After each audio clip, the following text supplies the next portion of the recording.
এই প্রথম doctor Shafiqur Rahman sir সরাসরি বিএনপির নাম নিয়ে অভিযোগ করল। আসন 15 ঢাকা মিরপুর, ওখানে কি ঘটনা ঘটছে আপনারা অনেকেই জানেন, হয়তো অনেকেই জানেন না। এখানে কিছু মা বোন ভোট চাইতে গেছিল, আর ওই ভোট চাওয়াকে কেন্দ্র কইরা ওনাদের উপরে আক্রমণ হয়েছে। ওনারা মসজিদে যায় আশ্রয় নিছে। আহারে, মানুষ জীবন বাঁচাইবার জন্য মসজিদে আশ্রয় নেয়, ওইখানেও আক্রমণ করতে হবে? এমন কি অপরাধ কইরা ফেলাইছে? ওইখানে হয়তো টেলিফোন নাম্বার চাইছে, জামাত ইসলামের জন্য ভোট চাইছে, এটা নিয়ে বাক বিতণ্ডা হয়েছে। একটা টাইমে নাকি ওনারা চলে যাইতেছিল, ওরা বলতেছে যে পালায়া যাইতেছিল। আচ্ছা, পালায়া যাইতেছে, ঠিক আছে, পালায়া যাইতে দেন। ওনারা তো আর এখানে ডাকাইতি করতে আসে নাই, ভোট চাইতে আসছে, তাই না? তারপরও দেখেন ওনাদের উপরে আক্রমণ, এবং একটা টাইমে ওনারা মসজিদে আশ্রয় নিছে, সে মসজিদে ঢুইকে আক্রমণ করতে হবে কেন?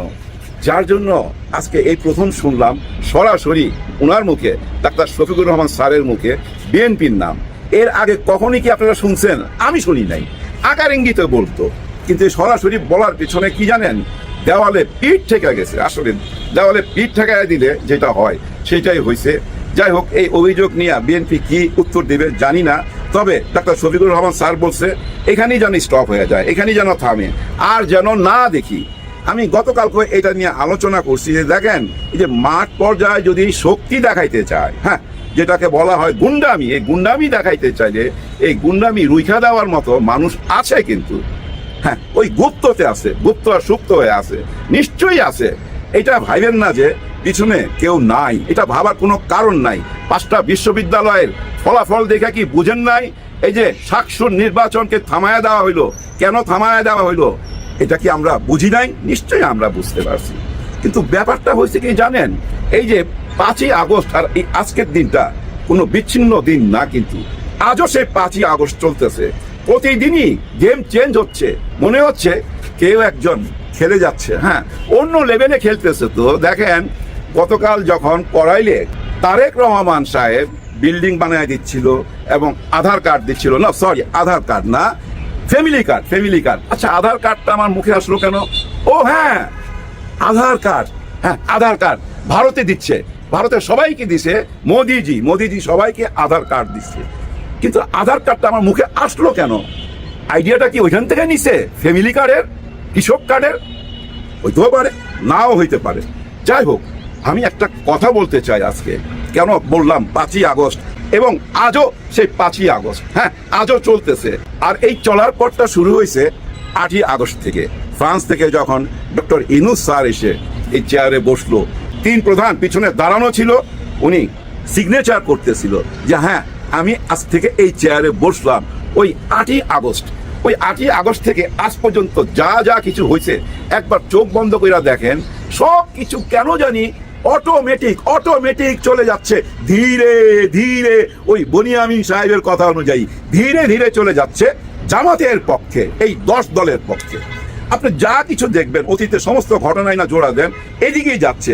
যেমন গতকাল যখন করাইল বস্তিতে ওই বিল্ডিং বানায় দিচ্ছিল, কার্ড দিচ্ছিল, আধার কার্ড না, মানে ফ্যামিলি কার্ড দিচ্ছিল, সবাইকে ফ্ল্যাট দিচ্ছিল, এবং এই গুলশান বনানীর ছেলে মেয়েরা যে স্ট্যান্ডার্ডে লেখাপড়া করে, যেভাবে লেখাপড়া করে, সেই লেখাপড়ার সুযোগ করে দিবে এই করাইলবাসীদেরকে। এই করাইলবাসীর বাচ্চারা সেই সুযোগ পাবে। ওই স্বপ্ন যখন দেখাচ্ছিল, ঠিক ওই টাইমে কিন্তু ওই টাইমে উনিও আলোচনায় চলে আসলো। ডাক্তার খালেদুজ্জামান এমন একজন ডাক্তার, যে ডাক্তার বাংলাদেশে ওয়ান পিস এক মাস একটা স্ট্যাটাস দিছে, সেখানে বলতেছে, উনি নিজে এসে প্রতিবাদ করতেছে যে আপনারা যারা প্রশ্ন তুলছেন ডাক্তার খালেদুজ্জামান একজন ভুয়া ডাক্তার। আচ্ছা, এই প্রশ্নটা কে তুললো? তারা তুললো, বট বাহিনী। হ্যাঁ, বট বাহিনী কোন টাইমে তুললো? যে টাইমে উনি করাইলে উনার পরিকল্পনার কথা বলতেছিল, ঠিক ওই টাইমে দেখেন। আর ডাক্তার খালেদুজ্জামান কি আলোচনার বাইরে থাকবেন? না, উনিও আলোচনায় চলে আসছে। কিভাবে আলোচনা আসলো? ওই যে উনাকে ডাক্তার না, ভুয়া ডাক্তার বলছে, ভুয়া সব কিছু আবার উপরওয়ালার পরিকল্পনা অনুযায়ী উনাদের পক্ষে চলে যাইতেছে। এখন মানুষ বুঝতে পারছে যে উনার মতো ডাক্তার একজনই বাংলাদেশে ওয়ান পিস। এবার কি আর হাসপাতালে উনি বহুদিন যাবত, 8-10 বছর যাবত চাকরি করতেছে সুনামের সহকারে, আর আপনারা বলতেছেন ভুয়া ডাক্তার। দেখেন, এই যে উনি সামনে চলে আসলো, অনেকেই জানতোই না উনি যে এত বড় ডাক্তার। আজকে ওই আলোচনাটা কেন হইলো? আপনারা ভুয়া বলাতে। আর এই ভুয়াটা কি বিপক্ষের থেকে বলছে কেউ, নাকি নিজেরাই নিজেদেরকে বলছে? এমন হইতে পারে না এই তোরা আমার বিরুদ্ধে ভুয়া ভুয়া বলতে থাক, তাহলে সবাই আমাকে নিয়ে প্রশ্ন তুলবে যে আসলে আমি ডাক্তার কিনা, তখন আসলটা সামনে আলোচনায় চলে আসবে। আজকে ঢাকা মেডিকেলের যে একজন চিফ, উনি এসার সামনে কথা বলতেছে, বড় বড় ডাক্তাররা এসার সামনে বলতেছে যে বাংলাদেশে ওয়ান পিস ডাক্তার খালিদুজ্জামান। কিভাবে দেখছেন আলোচনাটা শীর্ষে চলে আসলো? হ্যাঁ, শীর্ষ মিটিং হয়ে গেছে কালকে। হ্যাঁ, সর্বশ্রেষ্ঠ আমি মনে করি এই যে পলিসি সমিট, দেখেন কোন টাইমে, এমন একটা টাইমে আনলো ঠিক নির্বাচনের 3 সপ্তাহ আগে। আমার মনে হয় অন্য কোন দল এরকম একটা আয়োজন করতে পারবে না। কারণ কি জানেন, পলিসি সমিট আয়োজন করার জন্য এটা মনে করেন 1 মাস আগে চিন্তা করছে বা 5 মাস আগে চিন্তা করছে, এমন না, কিন্তু এটা আরো 1, 1.5, 2 বছর আগের চিন্তা ভাবনা যে আমরা অমুক তারিখে এই কাজটা করব। মানে এই পলিসি সমিটটা এমন একটা টাইমে করলো, এমন একটা চমক দেখাইলো। সারা বাংলাদেশের যত অ্যাম্বাসাডার আছে 30 জন ওইখানে গেছে। সবচেয়ে মজার ব্যাপার কি জানেন, ভারতের অ্যাম্বাসাডারও গেছে, ভারতের রাষ্ট্রদূতও এখানে ছিল, এবং সবচেয়ে আগে উনি গেছে। সবচেয়ে মজার ব্যাপার, সবচেয়ে আগে উনি গেছে। দেখছেন কোন পর্যায়ে চলে গেছে, কোন লেভেলে খেলা হইতাছে। কে সে মাস্টার মাইন্ড? মাহফুজ আলমকে পরিচয় করাই দিয়েছিল আমাদেরকে ওই যে বিদেশে নিয়ে, সেটা তো ছিল ভুয়া, ওই একই ভুয়া যে ভুয়া বইলে আমরা আসাদুজ্জামানকে আজকে বিখ্যাত করে দিলাম। উনি এখন সবাই থেকে সেলুট পাচ্ছে, সেলুট। বাংলাদেশে এমন ডাক্তার আছে কেউ জানতোই না। এই যে ঢাকার 17 আসনে সবাই যাই না গেল, কাল থেকে দেখবেন ওনার প্রচার কিভাবে চলে এখানে। আর টাকা পয়সার ব্যাপার, হায় টাকা পয়সা তো উনি টাকার উপরেই ঘুমায় মনে করেন। বাংলাদেশে যদি আপনি 100 ধনী নাম লেখেন, ওনার নাম লিখতে হবে তো এরকম পর্যায়ে ধনী। 13 কোটি টাকার গাড়ি চালায়, বুঝেন না? যাই হোক, ওনার প্রচার করতে আসি নাই, যেটা বলতে আসছি যে কে সে মাস্টার মাইন্ড, কেন এইভাবে খেলতেছে। একটা বড় দলকে দেখেন কোন পর্যায়ে নিয়ে ঠেকায় দিছে। একটা হ্যাঁ ভোট নিয়ে সিদ্ধান্ত নিতে পারতেছে না যে ওনারা না বলবে না হ্যাঁ বলবে, কিন্তু এখন হ্যাঁ বলতে বাধ্য। হ্যাঁ, ওনারা হ্যাঁ বলতে বাধ্য। ইশরাক হোসেন অলরেডি দেখলাম একটা ভিডিওতে বলতেছে, ইশরাক হোসেনকে চিনছেন তো আপনারা, যে তালা মারছিল, ওই যে নগর ভবনে তালা মারছিল, ওনার কথা বলতেছি। উনি বলতেছে যে আমরা তো হ্যাঁ ভোটের পক্ষে, কেন অপপ্রচার করতেছে? আমরা না ভোট চাইলাম কখন? আমরা তো এখানে হ্যাঁ সাথেই সম্মতি দিয়ে আসছি। এই কথাই যদি সত্যি হয়, তাহলে হ্যাঁ না ভোটের দরকারটা কি? এই ঝামেলাটার দরকার কি ছিল, তাই না?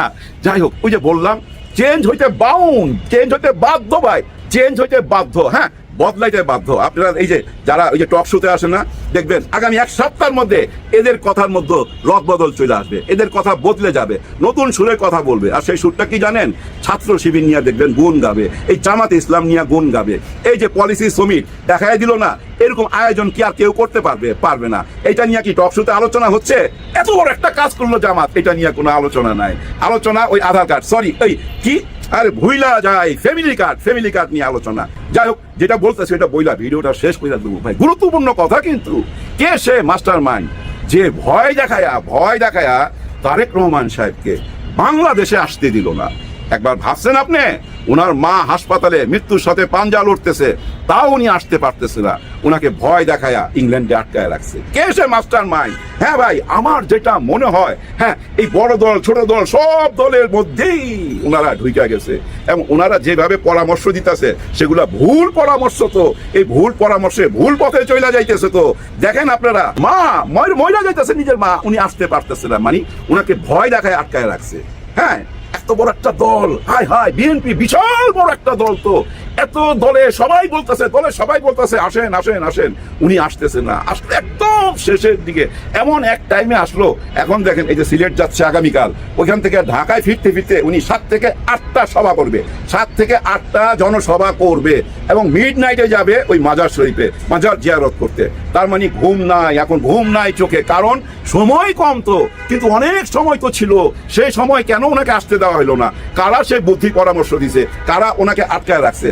তারা যেই হোক ভাই, আমি মনে করি তারা বিএনপিকে মাঠে খেলতে দেয় নাই ভাই। বিএনপিকে অন্য পথে নিয়ে গেছে। সেই পথ কি জানেন?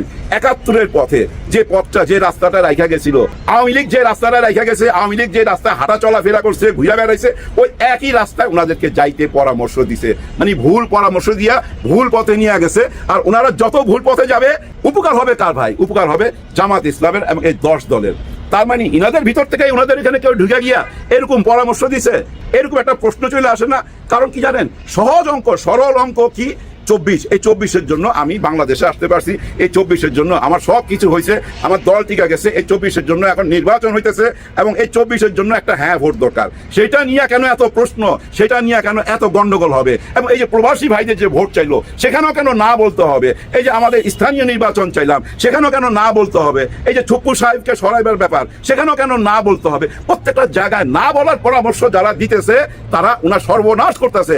উনি বুঝতেছে কিনা আমি জানি না, আমার মনে হয় ভাই ওই যে মাস্টার মাইন্ড, যে ওই মাস্টার মাইন্ডের লোকজন, হ্যাঁ এই লোকজন অনেক আগে থেকেই ওনাদের সঙ্গে মিশা গেছে, ইংল্যান্ডে যায়ও মিশা গেছে, ওনার সঙ্গে মিশা গেছে, মিশা যায় এমন এমন রাস্তা কইতাছে যে রাস্তা দিয়া ওই যে রাস্তার নাম চেতনার ব্যবসা, 71-এর চেতনার ব্যবসার মধ্যে ঢুকাই দিছে, রাজাকার আলবদর ওই কাহিনীর মধ্যে ঢুকাই দিছে, আমি মুক্তিযোদ্ধা ওই কাহিনী ঢুকাই দিছে, এই যে পুরোনো কাহিনীগুলা ঢুকাই দিছে মাথার মধ্যে দিয়ে দিছে, কিন্তু ওনারা টের পায় নাই, ওনাদেরকে বেপথে নিয়ে গেছে। সঠিক পথে নিয়ে গেলে আজকে এই অবস্থা হইতো না। আগামী এই 2 সপ্তাহ 3 সপ্তাহের মধ্যে আপনারা টের পাবেন, এই নির্বাচনের আগেই টের পাবেন। চারিদিকে না একটা জয়ধ্বনি উঠবে, জয়ধ্বনি মানুষের মুখে ছড়ায়া যাবে, দাড়িপাল্লা আর ওই 10 দল। আর এই যে এনসিপি নিয়ে অনেকে অনেক কটূক্তি করতেন না, অনেক অবহেলা করে কথা বলতেন না, আবার বলতেন ওদের কোনো নীতি নাই, ধর্ম নাই, কিচ্ছু নাই, কারণ ওরা জামাতের সঙ্গে গেছে, রাজাকারদের সঙ্গে গেছে, ওরা যেখানে ছিল ওইখানেই আছে, ওইখানকার মানুষই তো ওরা কারা আপনারা বুঝেন না, আপনারা আসলেই বুঝেন না। কারণ কি জানেন, ওরা আপনাদের মধ্যে লুকায় আছে, আপনাদের মধ্যে লুকায় থাকা আপনাদেরকে যে পথে নিয়ে গেছে ওই পথ থেকে এখনই ফেরার টাইম। এখন যদি ফিরে আসেন নিশ্চয়ই আগামীর ভবিষ্যৎ আপনাদের অবশ্যই উজ্জ্বল। বিরোধী দল থাকার দরকার আছে, ধরে নেন জামাত ইসলাম যদি বিরোধী দলে যায়, কেমন বিরোধী দল হবে বুঝতে পারেন না, ওনাদের হাইট বুঝতে পারেন না। ওই যে একজন জামাই আছে না, ঘর জামাই নাকি, ফাহিম আব্দুল সালাম নাকি নাম জানো, ওনাকে সবাই চিনে, মির্জা ফখরুল সাহেবের জামাই করে, উনি বলছিল এই জামাত ইসলামের কোনো অর্থমন্ত্রী নাই, ওদের মধ্যে কোনো শিক্ষিত লোক নাই, এইটাই বুঝাইতে চাইছে। কত ছোট কইরা দেখে এই জামাইকে না, গতকালকে পলিসি সমিতিতে দাওয়াত করা উচিত ছিল। ওইখানে যারা গেছে ভাই সবাই খালি ইংলিশে কথা কয়, ইংলিশে ওই যে পিনাকিদা বলে না, ইংরেজিতে যখন কইছে ঠিকই কইছে, হ্যাঁ ঠিকই কইছে, ঠিক পথেই চলে গেছে। এমন ভাবে গেম সাজাইছে ভাই, এমন ভাবে গেম সাজাইছে, একজনকে পাঠাইছে দিল্লিতে, আরেকজনকে ঠেকায় রাখছিল ইংল্যান্ডে, হ্যাঁ ঠেকায় রাখছিল ভাই। এটা মাস্টার প্ল্যানের মধ্যেই আমার আজকের এই আলোচনাটা আপনারা একটুখানি চিন্তা করেন, নাইলে উনি কেন এমন একটা টাইম যাচ্ছিল, হ্যাঁ আমার দল একেবারে এতিমের মতো, আমার মা একা হাসপাতালে, আমি কেন আসতে পারুম না? তার মানে কি আপনারা নিশ্চয়ই বুঝতে পারতেছেন। বেশি আর কথা বলবো না, বিদায় নিব এখন। খালি এইটুক বলবো, কোনো দুশ্চিন্তা করবেন না, সমস্ত পরিকল্পনার একমাত্র অধিকার রাখে কে? ওই উপরের আল্লাহ। বিদায় নিবার আগে শুধু এইটুকু বলবো, পরিকল্পনাকারী কোনো মানুষ হইতে পারে, ঠিক আছে, একটা মানুষ পরিকল্পনাকারী, কিন্তু ওই মানুষকে কে কন্ট্রোল করতেছে? ওই উপরওয়ালা নিশ্চয়ই এমন কাউকে দিয়ে দিছে, এমন কোন একটা প্ল্যান দিয়ে দিছে যে বাংলাদেশের যেন কপালে আর কোনো কষ্ট না থাকে। হ্যাঁ ভাই, আমার মনে হয় আর কোনো কষ্ট থাকবে না। আর 3টা সপ্তাহ পরই ভাই আমরা দেখতে পাবো আমার মতো মানুষগুলা যারা 60-এর উপরে চলে গেছে, তারা বিনা পয়সায় চিকিৎসা পাবে। 5 বছরের ছোট যারা, তারা বিনা পয়সায় চিকিৎসা পাবে। হায় এমন একটা দেশই তো চাইছি। আবার দেখেন যেসব কল কারখানা বন্ধ হয়ে গেছে, এইসব কল কারখানা আবার চালু করতে বলছে। এই 3 সপ্তাহ পরে আবার চালু করেন, কোনো বিদ্যুৎ বিল দিতে হবে না, গ্যাসের বিল দিতে হবে না, পানির বিল দিতে হবে না। 3টা বছর আপনারা নিজের পায়ে দাঁড়ান, তারপরে দেন। দেশ রূপই তো চেঞ্জ হয়ে যাচ্ছে, হায় রূপই চেঞ্জ হয়ে যাচ্ছে। কেউ ঠেকাইতে পারলেন না, হ্যাঁ ভাই কেউ ঠেকাইতে পারলেন না। কারণ ওই যে উপরওয়ালা হলো উত্তম পরিকল্পনাকারী, উনি যেভাবে পরিকল্পনা করে দিছে সেভাবেই যাচ্ছে। আর 3টা সপ্তাহ, আজকে আর হ্যাঁ ভোট চাইলাম না, কারণ কি জানেন, হ্যাঁ ভোট উনারাই চাইবে। আপনারা দেখেন, আমার এই কথাটা মিলিয়ে নিয়েন, উনারাই হ্যাঁ ভোট চাইবে। ভোটের আগেই জামাত এনসিপি জোটের বিরাট বিজয়, চারদিকে জামাত এনসিপির মধ্যে খুশির বন্যা। কি ঘটেছে দর্শক? ঘটনা একটা, কিন্তু এর প্রভাব সর্বব্যাপী। হাসনাত আব্দুল্লাহর আসনে কুমিল্লা 4-এ বিএনপির যে এক অসভ্য, এক থার্ড ক্লাস ইতর চোর মঞ্জুরুল মুন্সি নাকি, আজকেও আপনারা দেখেছেন ক্যামেরার সামনে সাংবাদিকদের সাথে যে বেয়াদবি করেছে। মানে রাজনীতিবিদরা যে কতটা খারাপ হতে পারে, এদের চেহারা যে কতটা ভয়ঙ্কর, এরা যে কতটা বর্বর অসভ্য, এরা যে নিজেদেরকে কি মনে করে, জনগণের সেবক মনে করা তো দূরের কথা। এর ভাব হচ্ছে সেই পুরনো আমলের জমিদারি চরিত্রের মতো, সে জমিদার আর পুরো জাতিকে মনে করে প্রজা। এই চোরের ঘরে চোর, এই হাসনাত আব্দুল্লাহকে চেনে না। এই চোর শেষ পর্যন্ত ধরা খেয়েছে, এবং এটাকে এখন যেটা ঘটেছে আমরা বলবো যে গ্রামের হাটের মধ্যে হাতে নাতে চোর ধরা পড়লে যেরকম কিল খায়, ওইরকম কিল খেয়েছে। যা ঘটেছে, যেভাবে মানুষ ওকে চোর বলছে, যেভাবে আদালতের মাধ্যমে চূড়ান্তভাবে ঋণ খেলাপি হিসেবে সাব্যস্ত হয়ে প্রার্থিতা বাতিল হলো। আপনাদেরকে স্পষ্টভাবে বলছি, হাসনাত আব্দুল্লাহর আসনে বিএনপির প্রার্থী থাকছে না।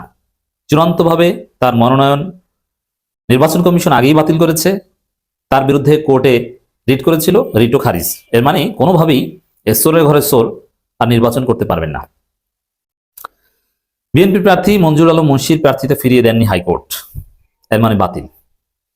এবং হাসনাত আব্দুল্লাহ পুরো জাতির সামনে প্রমাণ করেছেন। এটা জাস্ট একটা কেস বলবো না, এর প্রভাব পুরো বাংলাদেশ। বিএনপি মানে এই ঋণ খেলাপিদের দল, বিএনপি মানে এই চোরদের দল, এই তথ্য গোপনকারী বাটপারদের দল। অতএব এই বিএনপিকে ভোট দিবেন না। হাসনাত আব্দুল্লাহর আসনে ধরা পড়েছে, কিন্তু অনেক জায়গায় বিএনপির চোরদের ঠিকমতো ধরা সম্ভব হয়নি। এরা নানানভাবে আরো নানান প্রার্থী তথ্য গোপন করেছে, কিন্তু এদের তথ্য গোপনের যথাযথ প্রমাণ সঠিক সময় উপস্থাপন করা যায়নি। দেখেন, এখানে একটা কথা বলি, সামাজিকভাবে অপরাধী এক জিনিস আর রাজনৈতিক অপরাধী আরেক জিনিস, আবার আইনগত অপরাধী আরেক জিনিস।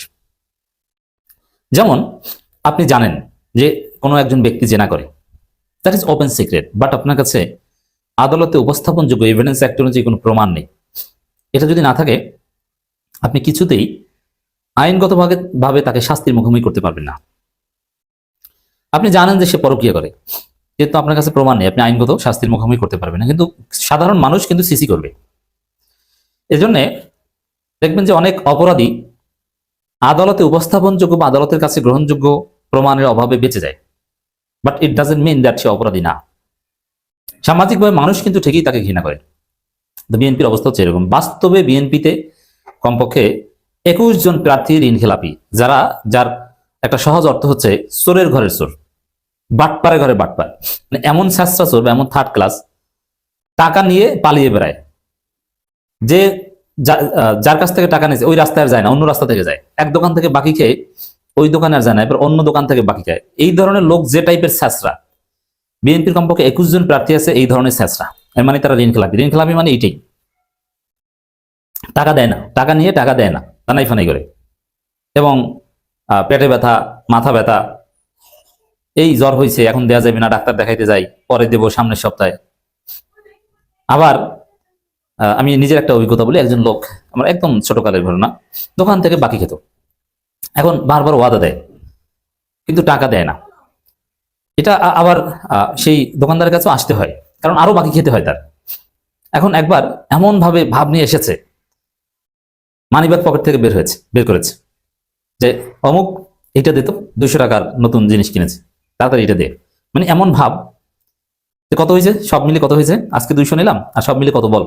মানে সবাই তো তাকিয়েছে যে আজকে মনে হয় বাকি টাকাটা দিয়ে দিবে। কিন্তু শেষে মানিব্যাগ কিন্তু পকেট থেকে হাতে বের করেছে, মানিব্যাগের ভিতরে তাকিয়ে বলে ঠিক আছে, আগে 6000 আর আজকে 200, 6200 লিখে রাখ। মানে আগে কত হয়েছে এটা আগে জিজ্ঞেস করা, তারপরে আরো 200 টাকার দে, মানে ওই 6200 দিয়ে দেবো এমন ভাব। কিন্তু আসলে বলছে 6200 লিখে রাখ, পরে আর খবর নেই। এই টাইপের বাটপার হচ্ছে এই ঋণ খেলাপিরা। ঋণ খেলাপিদের রাজনীতি থেকে চিরবিদায় করে দিতে হবে। কোন চোর, জনগণের টাকা চোর, ব্যাংকের টাকা চোর, কোন ধান্দাবাজ নির্বাচন করতে পারবে না, রাজনীতি করতে পারবে না। কিন্তু দুঃখজনক হলে সত্য, বিএনপিতে এই ধরনের প্রার্থী প্রচুর। হাসনাত আব্দুল্লাহ ধরা দিয়েছেন, হাতে কলমে চোর ধরেছেন, এবং হাটুরিরে কিল যেটাকে বলে বরিশাল আঞ্চলিক ভাষায়, সেই হাটুরিরে কিল খাইছে। কিন্তু আরো অনেক ঋণ প্রার্থীকে যথাযথভাবে প্রমাণের অভাবে ধরা দেওয়া যায়নি। আরো অনেক প্রার্থী আছে, আমি নিশ্চিত আমি একজনকে চিনি, যার নির্বাচন করতে যিনি অযোগ্য, এক্ষেত্রে তার আটকা পড়ার নানান উপাদান তার আছে, আমি নিজেই জানি। এবং জামাতের প্রার্থীও জানেন যে তার এই সমস্যা আছে, কিন্তু প্রমাণ উপস্থাপন করে তাকে ধরাশয়ী করা যায়নি। কারণ জামাতের আগে থেকে প্রস্তুতি ছিল না যে তাকে ধরা দিতে হবে। হঠাৎ করে 2-3 দিন চেষ্টা করেছে, 2-3 দিন ধরে, এটা মাসের পর মাস লেগে থাকলে পারা যায়।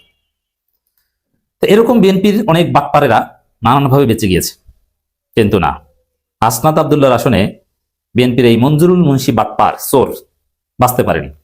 আরে নিজেকে জমিদার মনে করে, সাংবাদিকদের ক্যামেরার উপর লাঠি দিয়ে পিটায়, মানে অস্থির, পুরো বিএনপির মাথা খারাপ, মানসিক ভারসাম্য নাই, এখন ক্যামেরার উপর লাঠি দিয়ে পিটায়।